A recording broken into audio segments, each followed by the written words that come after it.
Bin ഹാജർ ഹൈതമി റളിയല്ലാഹു തന്റെ അസ്തവാജിൻ എന്ന ഗ്രന്ഥത്തിൽ ഉദ്ധരിക്കുന്നു. അവ്വ ബിൻ ഹൗഷൈബ് റളിയല്ലാഹു പറയുന്നു, ഒരിക്കൽ ഞാൻ ഒരു പ്രദേശത്ത് താമസിക്കുകയായിരുന്നു. ഒരു ദിവസം അസ്ർ നമസ്കാരത്തിനു ശേഷം ഒരു കബർ പിളർന്നു. അതിൽ നിന്നൊരു മനുഷ്യൻ പുറത്തു വന്നു. തല കഴുതയുടെയും ശരീരം മനുഷ്യന്റേതുമായിരുന്നു.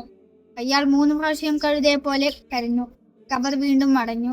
ഞാൻ അവിടെ ഉണ്ടായിരുന്നവരോട് ചോദിച്ചു, ഈ വയോധികയുടെ മകനാണോ? അപ്പോൾ അവർ പറഞ്ഞു, ഇത് ഈ വയോധികയുടെ മകനാണ്. മദ്യപിച്ച് വീട്ടിലെത്തുമ്പോഴെല്ലാം അവന്റെ ഉമ്മ അവനെ ഉപദേശിക്കുമായിരുന്നു, മോനെ, നീ അള്ളാഹുവിനെ സൂക്ഷിക്കുക. എത്ര കാലം നീ ഇങ്ങനെ മദ്യപിച്ചുകൊണ്ടിരിക്കും?